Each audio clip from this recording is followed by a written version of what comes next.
오늘 우리 말씀은 여호와께 능하지 못한 일이 있겠느냐라는 제목으로 우리가 말씀을 나누고자 합니다.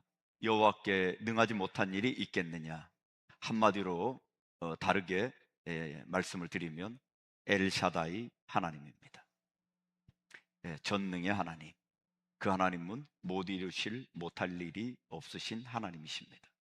우리 성도님들 삶에 찾아가 주셔서 하나님께서 건지시고 살려주시고 힘을 주시고 은혜 내려주실 줄 믿습니다. 어떠한 삶의 자리에서 어떤 모양으로 오셨든 하나님은 엘샤다의 하나님으로 다가오셔서 건져주시고 고쳐주시고 은혜 내려주시고 살 소망 희망을 주시는 하나님 되심을 믿으실 수 있기를, 만나실 수 있기를 축원드립니다. 사랑하는 성도님들, 아브라함을 하나님은 저 갈대아 우르에서 불러주시고 하란으로 이동하게 하시고, 그리고 또한 세겜으로 갔다가 거기서 베델로 내려가서 그리고 광야 네겝으로 갔습니다. 광야에서 큰 기근이 왔습니다. 그 기근 속에 아브라함은 하나님께 묻지 않고 애굽으로 내려갑니다. 애굽으로 내려가서 하나님의 약속이 깨지기 일보 직전이었습니다. 하나님은 하나님의 은혜로 그 약속을 붙드십니다. 그리고 아브라함에게 큰 은혜를 주시죠. 그 은혜를 덧입고 거부가 되어서 아브라함은 애굽을 떠나 나옵니다. 그리고 네게부에 또 머뭅니다. 그리고 또 베델로 올라갑니다. 그래서 온전히 하나님과의 관계가 회복되는데 어떻게 회복이 되나요? 바로 예배의 자리로 회복이 됩니다. 그 회복된 모습은 바로 인격을 통해서 그의 인격을 통해서 나타납니다. 우리가 하나님을 만난 증거, 그리고 하나님을 경험하고 하나님 안에 살아가는 것, 그건 우리 인격의 변화로 나타나야 됩니다. 아브라함은 인격의 변화가 나타났습니다. 그 대표적인 예가 무엇이었습니까?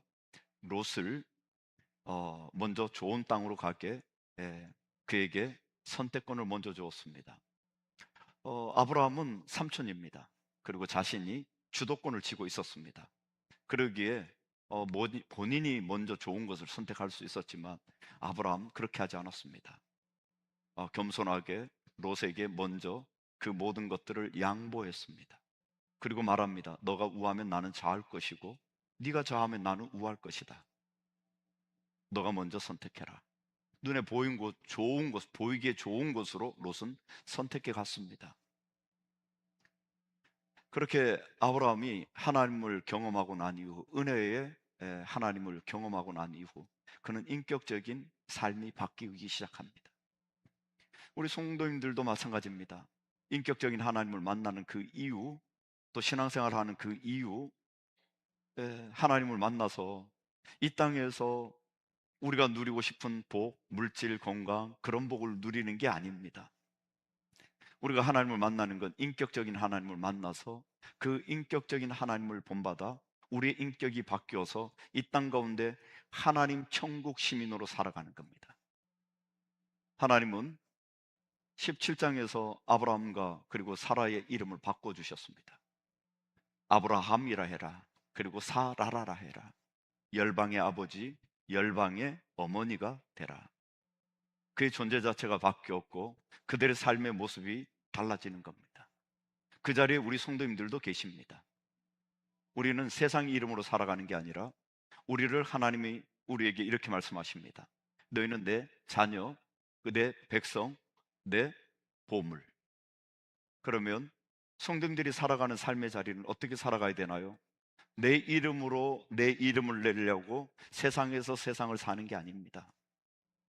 세상 속에서 하나님의 자녀로 예수 그리스도의 향기가 되고 예수 그리스도를 드러내기 위해서 사는 삶, 그게 바로 그리스도인의 삶입니다. 우리를 그래서 우리의 존재 자체를 바꿔주셨습니다. 하나님의 시민권으로 우리에게 주셔서 하나님의 자녀로 하나님의 시민으로 살아가도록 우리 모두에게 은혜 베푸신 겁니다. 바로 17장에서 아브라함에게 하나님은 약속하셨습니다.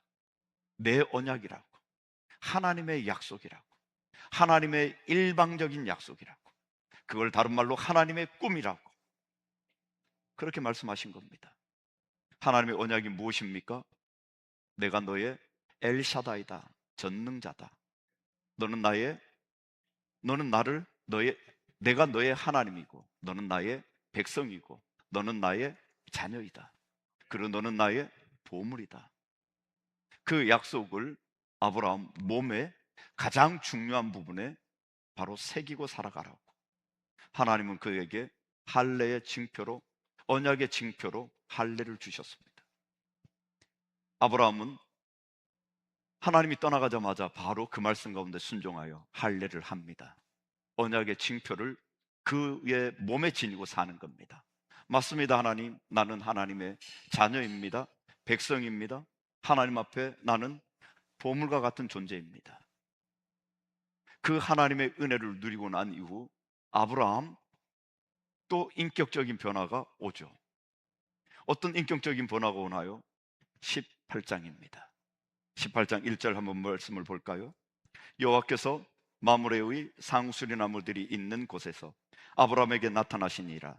날이 뜨거울 때에 그가 장막문에 앉아 있다가 눈을 들어본즉 사람 셋이 맞은편에 서 있는지라. 그가 그들을 보자 곧 장막문에서 달려나가 영접하여 몸을 땅에 굽혀 이르되 내 주여 내가 주께 은혜를 입었사오면 원하건대 종을 떠나 지나가지 마시옵고. 사랑하는 성도님들, 아브라함이 지금 만난 세 명, 이들이 누굽니까? 아브라함은 누구라고 생각하고 있을 것 같습니까? 오늘 우리는 문장을 읽으면서 성경의 기록을 보면서 하나님이 이 땅 가운데 강림하셨다라는 걸 알 수 있습니다. 하나님이 오셨습니다. 그러나 아브라함은 모릅니다. 우리는 문장으로 읽어 알지만, 그러나 문장을 가만히 들여다보면, 성경을 들여다보면 이분이 하나님이라고 아브라함이 그렇게 반응한 것처럼 보입니다. 그러나 우리 히브리서 13장 2절 말씀을 한번 보면 이렇게 말씀합니다. 같이 한번 읽어볼까요? 시작. 손님 대접하기를 잊지 말라. 이로써 부지 중에 천사들을 대접한 이들이 있었느니라. 부지 중에 천사들을 대접한 사람이 누굽니까? 아브라함입니다. 오늘 이 본문을 말씀하고 있는 겁니다. 하나님이 강림하셨는데 아브라함이 부지 중에 모르고 이 하나님을 영접한 겁니다. 그런데 나중에 보면 하나님이심을 점점점 알아가죠. 그러나 모릅니다. 그럼에도 불구하고 지금 손 대접하기를 어떻게 해요? 하나님을 대접하듯 그렇게 아브라함이 대접하고 있습니다. 왜 그렇습니까? 하나님을 인격적으로 만났습니다. 그리고 하나님께서 약속하셨습니다. 그리고 그 약속을 몸에 새겼습니다. 그 몸에 새기고 사는 삶, 그 하나님의 은혜를 경험한 신앙의 모습, 그건 인격의 변화입니다. 삶의 변화입니다. 삶의 변화가 확실히 나타났습니다. 어떻게 나타났나요? 아브라함이 여기에 보니까요, 날이 뜨거울 때 그가 장막 문에 앉아 있다가 정오입니다. 정오에 뜨거운 태양볕이 내리쬐니까 오전에 일하곤 정오에는 일하지 않고 아마 좀 졸고 있었던 것 같습니다. 나무 밑에서. 왜냐하면 2절에 눈을 들어 본즉, 그리고 눈을 떠서 보니까 세 사람이 있는 겁니다. 학자들은 하나님이 나타났다고 했으니까 한 분은 하나님이시고 두 분은 하나님과 동행하는 보좌하는 천사들이라고 대부분 학자들이 말합니다. 그 정도는 충분히 공감을 하고 저도 맞다고 봅니다. 그렇게 하나님이 강림하셨습니다. 하나님의 강림은요, 앞에서 17장에서 하나님이 아브라함에게 현현하셨습니다. 하나님을 현현을 아브라함 즉각적으로 알았습니다. 그래서 넙죽 엎드렸습니다. 그리고 그에게 약속하셨고 그 약속의 말씀을 들었습니다. 그런데 오늘은 하나님이 강림하셔서 아브라함에게 나타났는데 아브라함이 그가 하나님인 줄은 모릅니다. 강림하시는 이유는 크게 두 가지라고 봅니다. 첫 번째로는요, 하나님에 대한 하나님을 아는 사람들에게 은혜 베푸시려고. 두 번째는 하나님을 모르는 사람들에게 심판하시려고. 오늘 18장에 아브라함에게는 하나님이 은혜를 베푸십니다. 그리고 아브라함의 중보기도를 들으십니다. 그리고는 소돔과 고모라 성에 있는 사람들을 심판하십니다. 예수님이 이 땅 가운데 강림하셨습니다. 이 땅 가운데 오셨고 또 마지막 예수님 오실 겁니다. 예수님 마지막 오시는 이유가 무엇입니까? 첫째는요, 믿는 자들에게 은혜를 베푸시는 겁니다. 구원의 길을 베푸시는 겁니다. 그리고 믿지 않는 사람들에게는요, 심판입니다. 하나님이 이 땅 가운데 강림하시는 건 믿는 사람, 하나님의 자녀들에겐 한량없는 은혜를 베푸실 것이고, 하나님을 거부하는 그들에겐 하나님께서는 심판하실 것입니다. 오늘 이 땅 가운데 하나님이 강림하셨습니다. 졸고 있다가 아브라함이 눈을 떠서 보니 세 사람이 딱 등장하는 겁니다. 근데 아브라함의 반응이 신기합니다. 바로 달려나가서 땅에 엎드립니다. 어떻게 엎드리나요? 코가 땅에 닿듯이. 17장에 하나님의 임재 앞에 넙죽 엎드렸던 것처럼 똑같은 단어로 쓰고 있습니다. 그러나 이 고대 근동 이 당대에 귀한 손님이 오면 최고로 예우해서 대접하는 게 지금 아브라함이 이렇게 넙죽 엎드린 것처럼 그렇게 대우하는 겁니다. 그러나 아브라함은 기본적으로 알았던 것이 귀한 사람이라는 건 알았겠죠. 그래서 달려가서 넙죽 엎드려서 그를 영접합니다. 사랑하는 성도님들, 우리가 하나님을 사랑한다고 합니다. 한번 옆에 있는 분들에게 한번 물어보시죠. 하나님 사랑하십니까? 하나님 사랑하십니까? 아멘을 안 하시는데요. 사랑하십니까? 아멘이시죠. 늘 말씀을 드리지만, 그러면 저에게 하나님을 어떻게 사랑하십니까? 말로만 사랑하십니까? 하나님 말로만, 입으로만 사랑하십니까? 하나님 그걸 원하지 않습니다. 한결같이 말씀드리지만 우리가 성경 안에서 보는 모든 단어, 사랑, 믿음, 용서, 모든 건 다 추상명사입니다. 그러나 그리스도인에게 있어서는 무슨 명사라고요? 추상명사가 아니고 보통명사입니다. 세상 사람들은 추상적이라고 추상명사라고 하지만 우리는 우리 삶 속에서 구체화시켜야 될 그냥 보통명사인 겁니다. 사랑은 우리에게 보통명사입니다. 하나님이 우리에게 사랑하라고 합니다. 하나님을 우리는 또 사랑한다고 합니다. 그렇다면 사랑, 하나님에 대한 사랑 어떻게 하는 겁니까? 어떻게 해야 됩니까? 이웃을 사랑하고 형제를 사랑하고 부모를 공경해야 됩니다.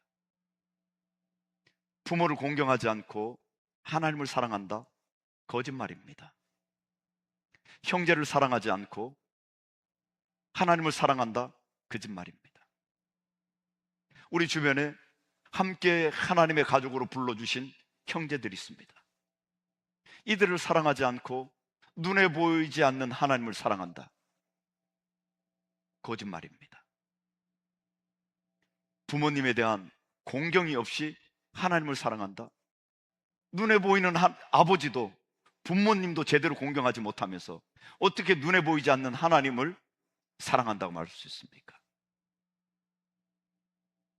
담임 목사에게 커피도 한 잔 안 사주시면서 하나님을 사랑한다, 말이 되는 일입니까? 아브라함, 하나님이 그에게 은혜를 베푸셨습니다. 그 은혜를 받고 난 아브라함 인격적으로 바뀌고, 그리고 그가 정말 하나님을 대하듯 주변에 있는 이웃들, 나그네들을 대접합니다. 우리 마태복음 25장 40절 말씀을 한번 볼까요? 이렇게 말씀합니다. 임금이 대답하여 이르시되 내가 진실로 너에게 이르노니 너희가 여기 내 형제 중 지극히 작은 자 하나에게 한 것이 곧 내게 한 것이니라 하시고, 하나님은요 지금 어떻게 나타났냐 하면 불현듯 문득 나타났습니다. 하나님이 우리에게 그렇게 나타나십니다. 우리가 하나님을 사랑한다고 하나님을 대접하고 하나님을 예우합니다. 어떻게요?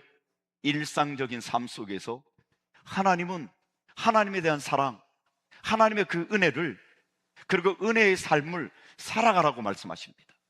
그게 예배입니다. 주일날 예배 드리는 것이 예배뿐만이 아니라 일상적인 삶 속에서 불현듯 나타나는, 그리고 그 하나님을 섬기는 삶의 자세, 삶의 모습, 그게 또한 예배입니다. 그리스도인들의 삶은 그러하셔야 됩니다. 불현듯 나타났지만 아브라함은 한마디로 잽싸게 가서 그 나그네들을 최선을 다하여 지극정성으로 영접합니다. 그리고 말합니다. 이르되 내 주여, 내가 주께 은혜를 입었사오면 원하건대 종을 떠나 지나가지 마옵소서. 여기서 내 주여, 아도나이, 하나님 앞에 쓰면 하나님은 내 주인이십니다, 이런 말씀이지만, 그러나 사람에게 쓰면 이 부분은 아주 극존칭입니다. 손님을 극존칭으로 표해서 그를 영접하는 겁니다. 그리고 땅에 자신의 이마를 대고 영접하는 겁니다. 귀한 손님이라는 겁니다. 그러면서 말합니다. 물을 조금 가져오게 하사 당신의 발을 씻으시고 나무 아래서 씻어서. 물을 가져다가 발을 씻기고 발을 씻게 하는 것, 이거는요 이 당대 고대 근동의 최고의 손님에 대한 예우입니다. 아브라함이 할 수 있는 최고의 예우를 다 갖추어서 불현듯 나타난 나그네를 대접하는 겁니다. 사랑하는 성도님들, 오늘 우리 아브라함을 통해서 우리가 하나님을 어떻게 섬겨야 되는지, 이웃을 어떻게 섬겨야 되는지, 그리고 구제를 어떻게 해야 되는지, 이 부분들을 좀 더 구체적으로 보시길 바랍니다. 아브라함이 이 나그네에 대한 그 예우가 어떻습니까? 넙죽 엎드렸습니다. 가장 자기 신을 낮춰서 당신이 지극히 존귀하고 귀한 존재입니다, 우리 집의 VIP입니다, 이렇게 초대를 합니다. 사랑하는 성도님들, 성도님들이 형제에 대한 구제를 어떻게 하십니까? 제가 말씀을 묵상하면서 깜짝 놀랐습니다.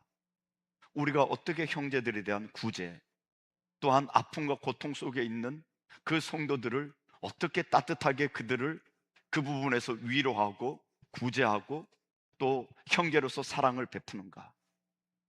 우리는 어떻게 합니까? 어려움 속에 있는 그 사람을 향해서 내가 너보다 나아, 이런 마음으로 구제하지 않나요? 힘들고 어려운 이웃들이 있으면 우리가 구제할 때 내가 조금 네보다 나으니까 내가 도와주는 거야, 내가 네보다 나아, 모든 부분에서 네보다 나아. 아브라함 어떻게 합니까? 생판 처음 보는 사람입니다. 그분을 제일 VIP로, 그리고 자신을 땅에 엎드려 자신을 낮추고 그를 높여 그를 존중하고 가정 안에 모시고 들어오는 겁니다. 우리가 생각하는 구제와 좀 다르지 않습니까? 우리가 누군가를 구제할 때 그런 마음으로 구제하면 안 됩니다. 내가 네보다 좀 나으니까 내가 도와주는 거야 라는 그런 마음으로 우리 형제들을, 그리고 우리 공동체의 연약한 부분들을 그런 마음으로 도와주면 안 된다는 겁니다. 제가 저하고 친하게 지내는 목사님 형이 있는데 이분이 어느 날 저에게 얘기를 하더라고요. 담임 목사님이 와서 잠시 왔다 가라 해서 갔더니 돈 봉투를 주더랍니다. 그래서 돈을 받았습니다. 아마 학비에 보태 쓰라고 주셨던 것 같아요, 좋은 마음으로. 그런데 주실 때 던져주면서 갖다 써라 한 겁니다.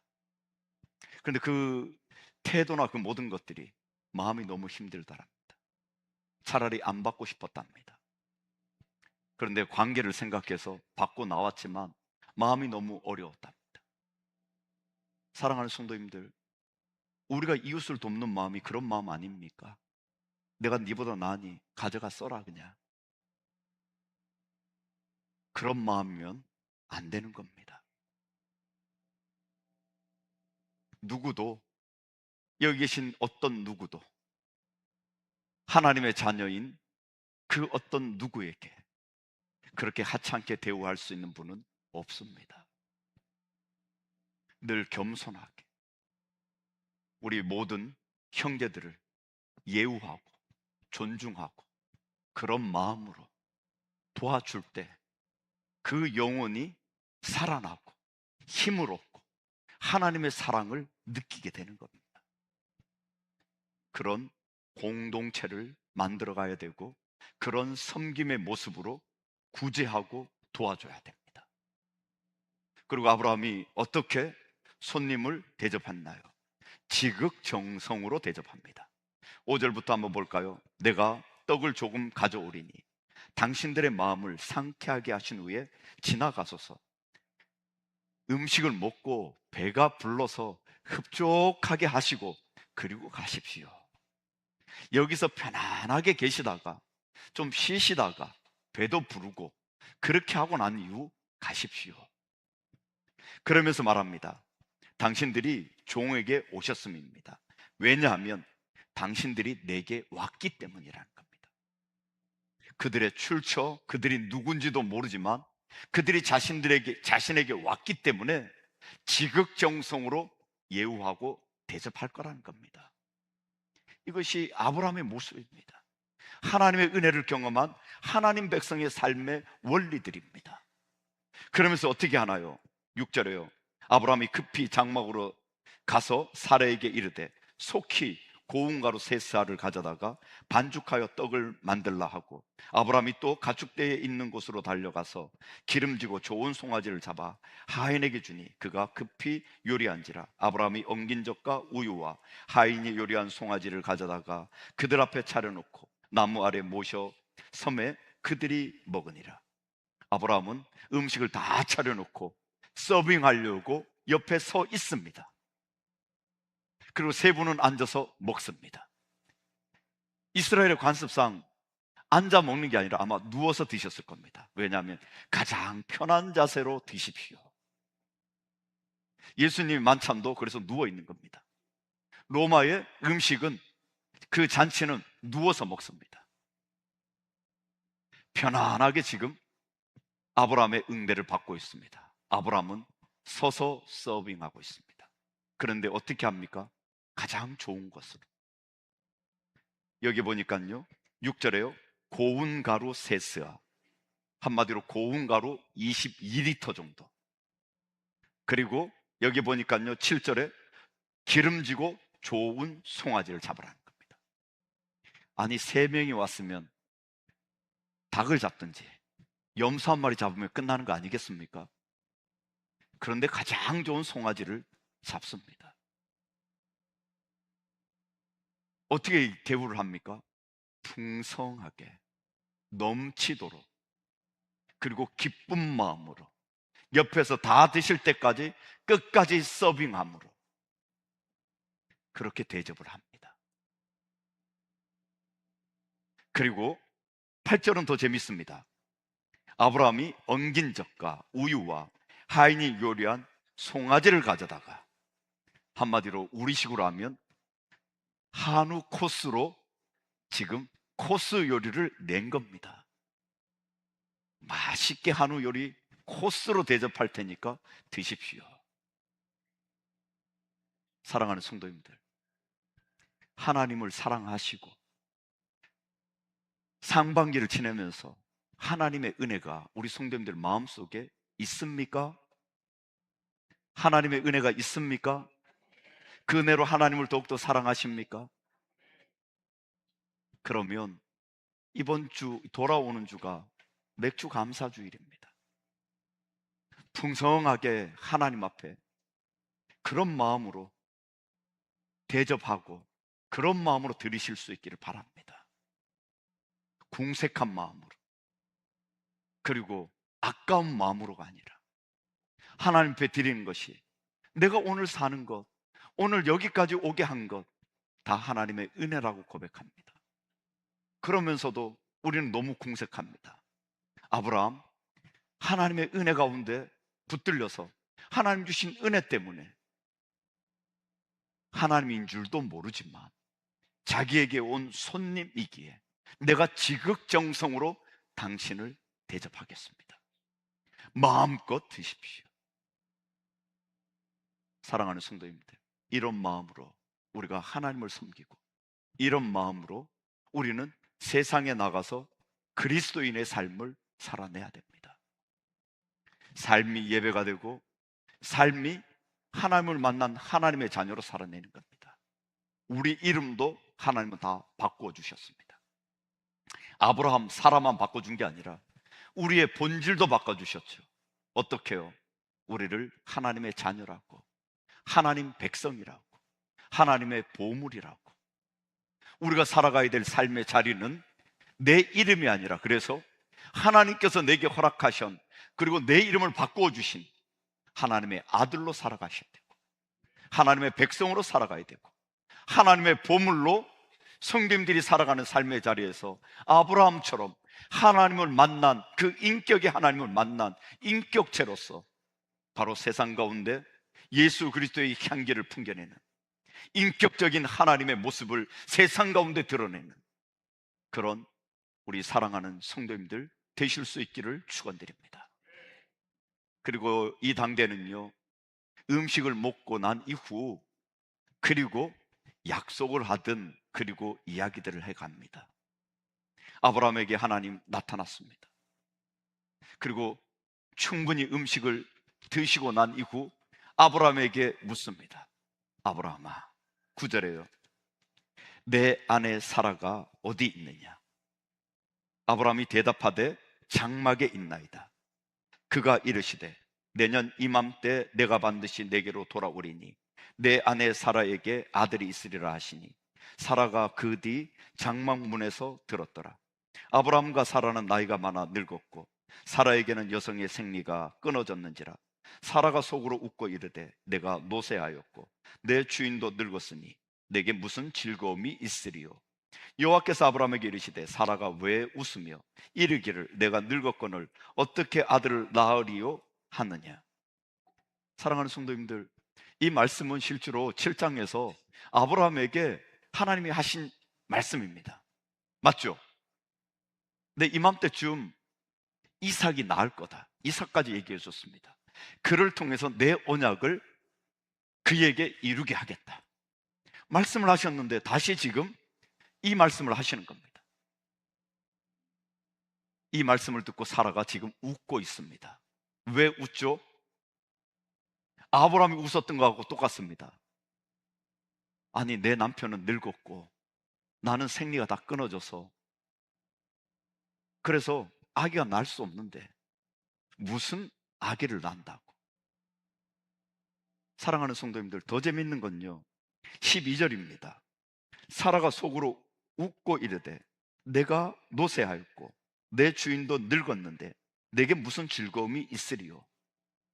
한마디로요, 남편도 늙고 나도 늙어서 지금 부부관계가 한 지가 오래됐는데, 그런데 무슨 아이를 주신다고, 내게 그런 즐거움이 다 사라졌는데 무슨 아이를 주신다고. 말도 안 되는 소리입니다.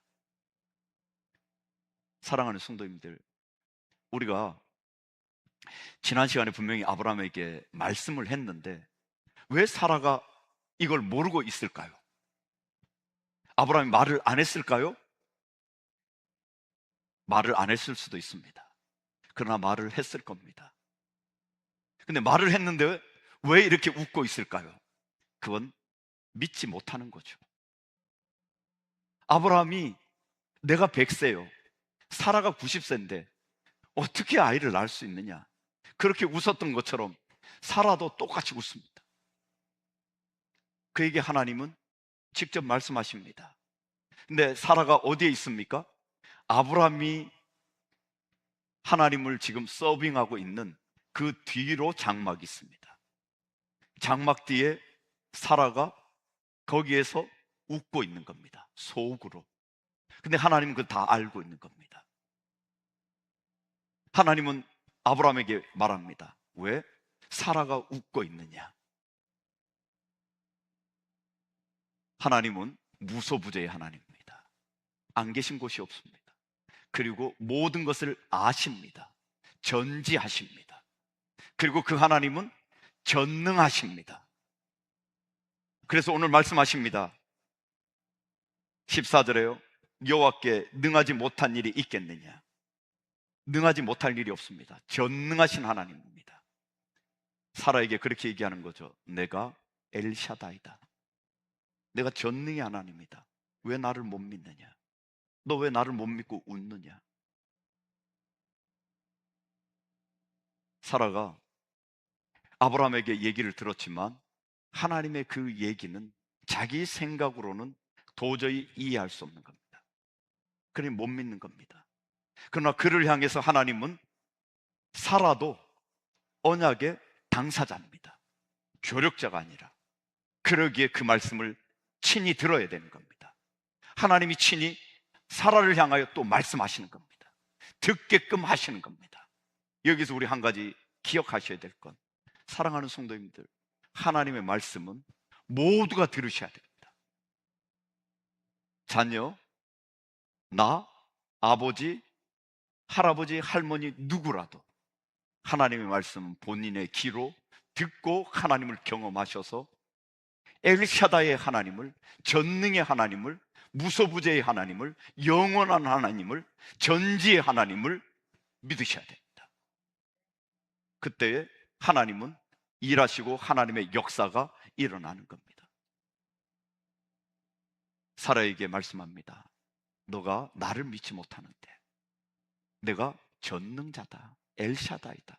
왜 못 믿냐? 너가 너의 방법으로, 네 생각으로 안 된다고 하나님의 능력이 없다라고 생각하냐? 우리가 하나님을 믿지 못하고 우리가 하나님을 신뢰하지 못하는 것, 바로 여기에 있습니다. 내 생각, 내 능력밖에는, 하나님도 내 능력밖에 일을 하지 못한다고 생각합니다. 하나님 그렇지 않습니다. 왜 그렇습니까? 죽음도 이기셨습니다. 우리가 이길 수 없는, 우리가 해결할 수 없는 죽음도 하나님은 해결하셨습니다. 죽음을 넘어가게 하셨고 죽음을 승리해 하셨습니다. 그래서 우리에게 죽음이 아니라 영원한 생명을 주시는 거죠. 성도님들의 삶 속에 절망과 이제 더 이상 살아갈 힘, 소망, 그리고 절망밖에 없다 할지라도 그 속에 우리는 하나님 앞에 이렇게 기도하셔야 됩니다. 하나님, 나는 할 수 없습니다. 내 힘으로 어떻게 할 수가 없습니다. 내 힘으로 할 수 있는 게 없습니다. 그러니 하나님, 엘샤다의 하나님, 나를 도와주십시오. 하나님은 전능자십니다. 하나님은 모든 것을 아십니다. 무소부재의 하나님이십니다. 나를 도와주실 수 있습니다. 내게 은혜 베풀어 주십시오. 하나님은 그때 내가 두 손 들고 하나님의 은혜를 구하는 그 자리에 하나님은 역사하시고 은혜 베푸시고 그 모든 삶의 자리에서 우리를 건지시고 하나님의 놀라운 은혜로 채워주시는 그 은혜를 경험할 줄로 믿습니다. 사라와 아브라함의 그 자신들의 생각을 넘는, 자신들이 안 된다고 하는 그 자리에 하나님은 오셔서 그들을 만나주시고 그리고 엘샤다의 하나님을 그들에게 보여주셨습니다. 오늘도 우리 하나님은 여기 계신 모든 사랑하는 성도님들에게 그 엘샤다의 하나님을 경험하게 하여 주실 줄로 믿습니다. 더 나가서요, 15절입니다. 사라가 두려워서 부인하여 이르되 내가 웃지 아니하였나이다. 이르시되 아니라 너가 웃었느니라. 사라는 하나님이 네가 왜 웃느냐, 믿지 못하느냐, 내가 엘샤다이다 그랬더니 이제 사라 마음에 두려움이 생겼습니다. 왜 두려움이 생겼습니까? 왜 두려움이 생겼습니까? 하나님의 말씀을 들었는데 믿지를 않는 겁니다. 하나님을 신뢰하지 못했습니다. 그러니 마음에 두려움이 생기는 겁니다. 그리고 거짓을 아뢰는 겁니다. 하나님, 나 웃지 않았는데요. 그러니까 하나님 뭐라 얘기합니까? 단칼에 얘기를 하십니다. 너 웃었다. 이건 무슨 얘기냐면요, 네 거짓말하고 있다.